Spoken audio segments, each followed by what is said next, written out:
Alright, we're going to do tire swapping on CTX700 today. I'm going to get the front wheel off.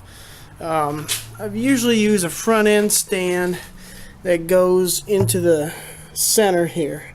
I like that because it lets you take the forks off if you want to change the oil in there. There are stands that pop up on the bottom here, which is good for taking the wheels off, but if you got to pull the forks out, it doesn't work so well. But as you can see, there's a lot of crap up in there, and I don't want to mess with it. So instead, I'm going to just use my center stand here and then a scissor lift right here under the case. So I already tested it out, works good. When you got a center stand, you put a little bit of pressure down on the rear and the front end comes up. So with these two things together, I should have no problem. So before I do that, I'm going to break these nuts here. So this one's a 11 millimeter, and I don't know what this one is, but this basically pinches and this is threaded in. So I'm going to break those and go from there. Alright guys, so this is a 12 mil head there, just a pinch bolt, so I'm just going to loosen that. This one, I think I told you wrong, this one's a 17, yeah, H17 right there, and it's on a breaker bar. Do this with the wheel on the ground, because you want it to be more stable. So I'm just going to break this, pull the axle out. You could remove the calipers if you want to, but I usually don't. I just be careful to slide that rotor out of the notch. So if you leave it in, just don't torque it and bend your rotor. Okay, wheels off the bike. There'll be two spacers, one on the left, one on the right. Just pull them out. I orientate them the way with the axle, so I know left and left, right is right. It probably doesn't matter, but I like to keep it the same anyway. So if your rotors are worn a bit, sometimes it catches on their edge here, as it may not be as worn as much as the inside of the rotor. So just be gentle when pulling it out. Next step is just going to be to remove the valve core with the valve core tool to deflate the tire. Then we'll go about breaking a bead. Okay guys, here's the valve core tool. A little cheapo, you get anywhere. And the valve core itself.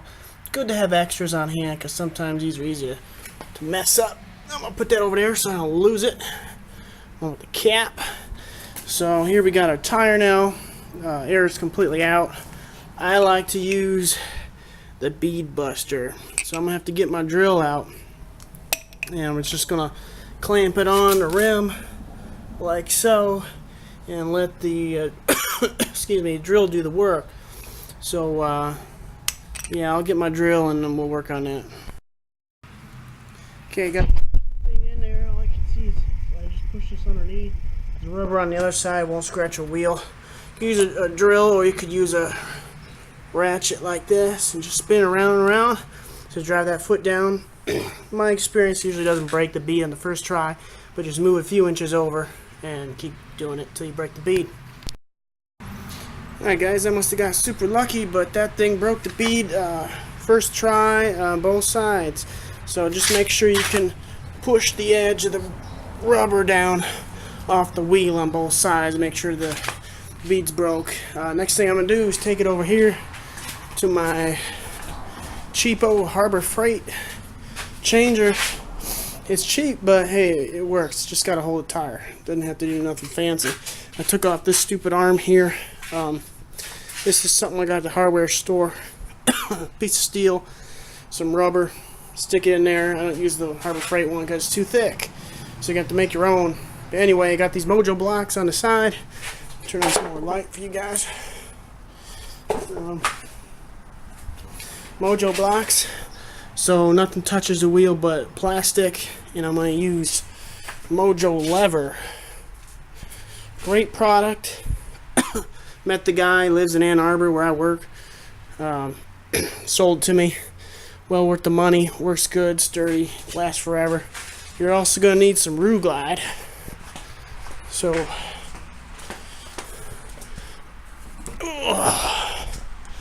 That's Glide. This stuff is awesome, not just for tires, but any kind of rubber boot you're working with. You want to lube it up, get boots on. You can really struggle with them. This stuff works good. It doesn't dry out the rubber, it actually conditions it. So get that. I just use a little paintbrush, paint it on. It dries quick, so use liberally. So we'll get the wheel mounted up and I'll show you the next step. Alright, well, I got the first bead off. Just want to show you clamped in on those nylon Mojo Blocks. Okay, don't be afraid to get your body into it. It's going to want to spin on the rim a little bit. Use your belly, bigger the better. Lots of lube. Make sure if you're trying to lift this side, put this bead in the center because it's going to be more space, right? If this is on the edge and you try to get something in there, you're gonna have a heck of a time.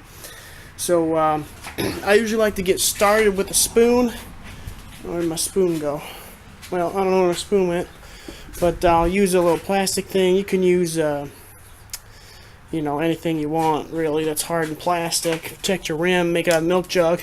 But the spoon's a little thinner than the Mojo lever, so I usually get started with the spoon and then get the block going. So I guess I'll try to do it real time, but I'm just gonna look stupid probably. So what the hell.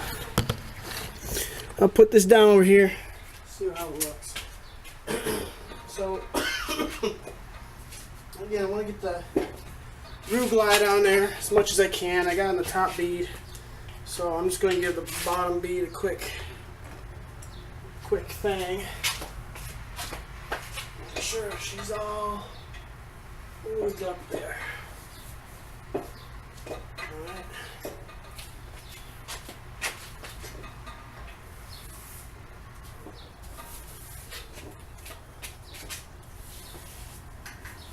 Again, be liberal with this stuff. I'm not, because I'm lazy and I'm trying to do it for the camera, but get plenty on there. So now I'm just concerned about the bottom bead. So I'm going to keep my right hand in the middle, and the left one's going to go as high as I can. We'll see if I can get started with the Mojo lever. If not, I'll go to the thinner spoon. So up and in. Try to keep just the nylon part on the tire, on the rim rather. So now I got it started. Well, I'm not gonna move the camera, but you'll have to trust me on this. I got it started in there. Again, use your belly because you want to spin.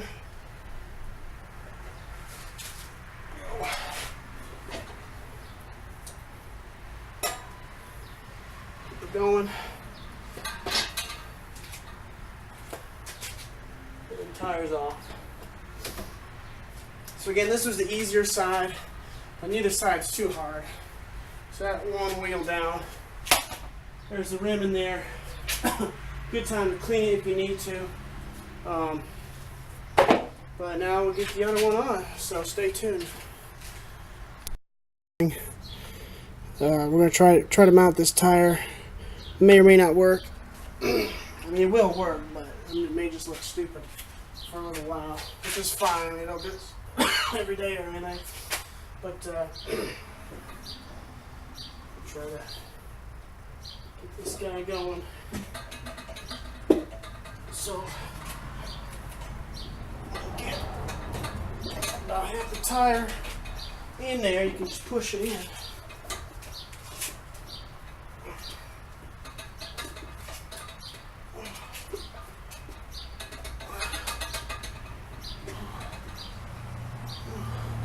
So the part you pushed in, make sure you get that down by the center of the rim. It's going to make this a lot easier.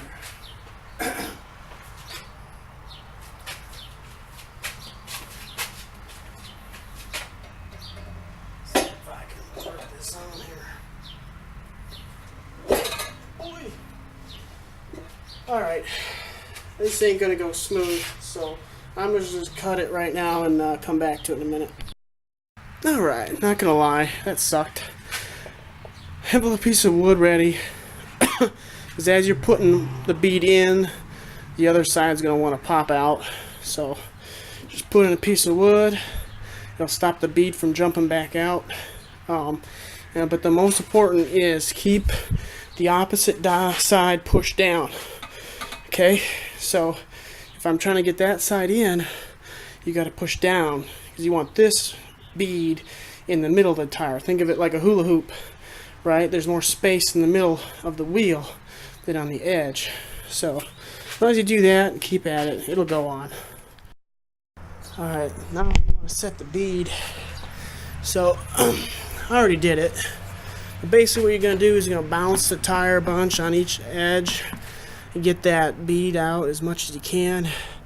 Get a high flow air compressor with the valve core still out. Attach it and just keep blowing it up. You'll hear 2 loud pings, 1 for each bead. Just don't exceed the pressure too much. If it's not going, again, start hitting the tire. Try it again. Once you hear the 2 pings, you know it's ready. Should be a red mark. Supposed to put on the valve stem, but I didn't do that. I couldn't. Just wrestling with it. So it's not going to matter as long as you balance it. So what I'm going to do is I'm going to use that contraption there to balance it now. And put some weights on. It doesn't look like it came with any weights, so I don't know what the deal is there. But anyway, I'm going to balance it. These are Angel GT Pirellis. These are much better in the rain, or at least should be. Stock ones sucked. They're terrible. But it's a budget bike. It's a cheap bike, and they're going to put cheap tires on it. So these are expensive tires, but if you're going to spend money, spend them on tires. So I'm going to put a little air in there and do the balance. And if you don't know what the PSI is, just look on your swing arm and it'll tell you. Okay guys, now I'm balancing it. I just filled it. I should put the cap on there too. If you haven't, that's extra weight. All I gotta say about the PSI is get yourself a quality tool. This looks like a cheap one you find that you get for free at the tire shop, but it's not. It's actually pretty expensive. The gauges on your pressure filling devices, your pumps are notoriously bad. That was off by maybe 3 or 4 pounds, so don't rely on that. I just let it come to a rest and put a white mark with some chalk. I'm going to give it another spin and put this at the bottom. If I let it go, it should come back to the top.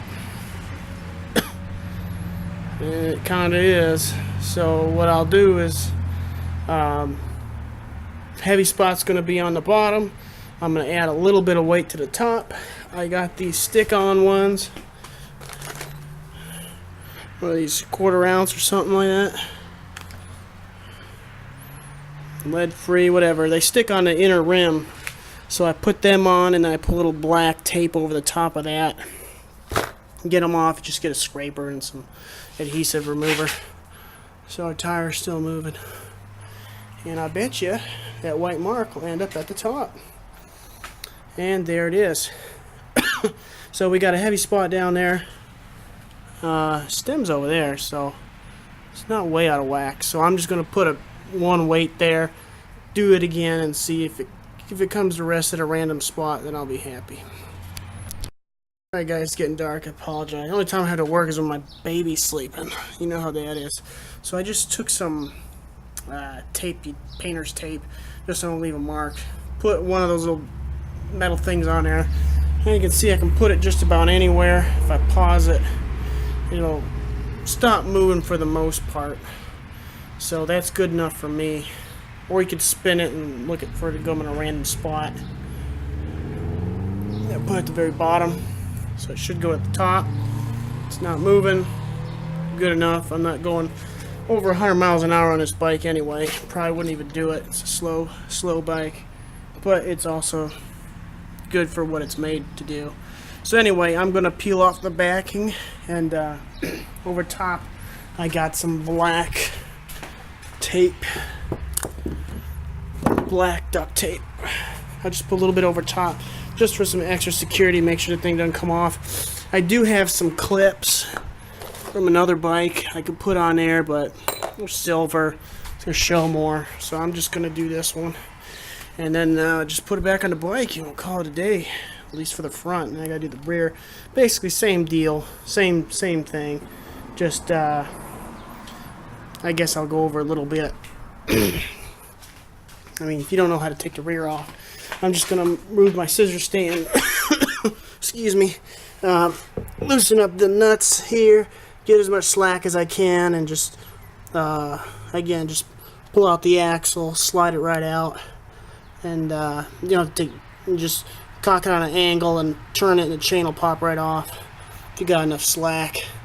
And then when you put it back on, you got the free play here, so make sure you give it that much jiggle so it's not too tight and it's not too loose. Right on. Alright guys, so that's basically it. It's easy job. I mean, simple rather, but no reason you shouldn't do it yourself. For some reason you can't get the bead back on, you could put straps over the top. I would recommend not doing the WD-40 and then igniting it, and you could blow the tire up and kill yourself. People do die doing that. That's why big truck tires are put in cages. It's dangerous, so don't do that. But you could use various other methods, but basically just sitting on it with your butt, getting the tire warm in the sun helps a lot. So there you go. Almost forgot to mention the one last thing. The reason why I got the alcohol out is you want to clean that tire with some alcohol before you put that on there. Don't use any other kind of cleaner because it can leave some residue. Alcohol is going to dry it real good. Clean it up real good. That's just the adhesive itself. Probably is good enough, but like I said, I'm going to put a little strip of black tape over it, and we'll call it a day. Alright, very last thing, I promise. That little pinch nut, 16 pounds. The axle, 55 pounds. So, save you some time having to look that up. So I'm going to torque it down and we're all done. Alright, I said I was going to do this tomorrow, but I don't know, I'm stubborn.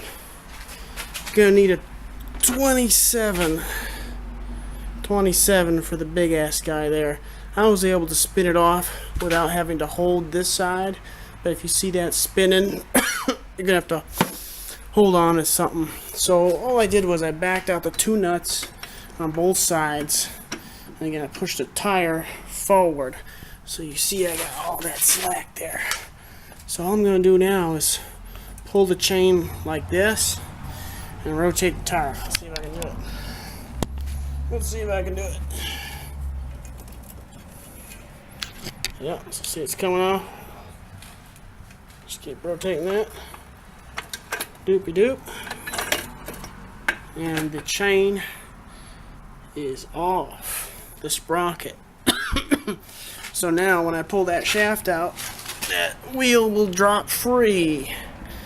So once it drops free, you're just going to repeat the same steps. Pull the valve core out, break the bead, take the tire off, new one on, yada yada yada. I like to lube the shafts front and rear as I put them back on. Just motor oil or grease, whatever you got. Yeah, the torque on this is going to be important. It's really high. I think it's like 75 pounds. Let's see. It is 72 pounds. 72, right? Because it doesn't have a cotter pin keeping it on like some bikes do. So the torque's the only thing keeping that on. So I'd keep that thing right where you need to. Make sure you jam the nuts together so they don't fall off as you're riding. But yeah, that should do it, guys. Alright, I'm just gonna make a few comments on the rear just because this one's a little different, because down here you've got a parking brake. Okay, kind of a pain in the ass. So to get the wheel off, I ended up pulling the caliper off. This pin, this bolt, and this is a slider pin right here. Pull those out. The pads will dangle. There's a metal clip in here. If that falls out, just make sure you put it back. There's only one way it goes. So once that's out of the way, I just let it dangle. It's not as heavy as an automotive one. I wouldn't dangle an automotive caliper, but motorcycle one's much smaller. Those, let me get my pointer. There are the spacers. This one tends to fall out. It fell out without my knowledge, and I had to redo this. It's kind of a pain in the ass. So make sure your spacers get inside. Another thing you want to do is look down here. See right here? Those are the pads for the parking brake. They tend to slide around, so if you put that disc in, sometimes this will be pushed to the side and it won't be sandwiched. You want the rotor sandwiched between the pads, and it's easy for it not to be, which of course would make the brake useless and you'd have to redo this whole thing. Okay, so make sure you slide it between the pads, and it's easy to mess it up when you're doing it. I like to just sit on my butt and put my feet under like this, and I press up with my my feet as I line this up. And this is a bitch. You'll cuss at this one, but you got to balance everything, get it started, move it through. I use a rubber mallet for this one, but don't whack it, just tap it. If it's not going, you're hitting something metal, you gotta realign. Okay, and just keep tapping. Then go over here and you gotta line this whole aluminum bracket here is one piece. You gotta line that up, you gotta line the spacer up, you gotta line the swing arm up, and you gotta align this little chain tension device. So that's a lot of things to line up. So just look over here, make sure it's lined up, try to hold it in place as you give a little tap tap tap on that side. And like I said, it sucks. It's not a fun job, but just take your time and do it right, and it shouldn't be a problem. So there you go. Got my 2 new tires on here. They already feel a lot stickier. Even these are touring tires.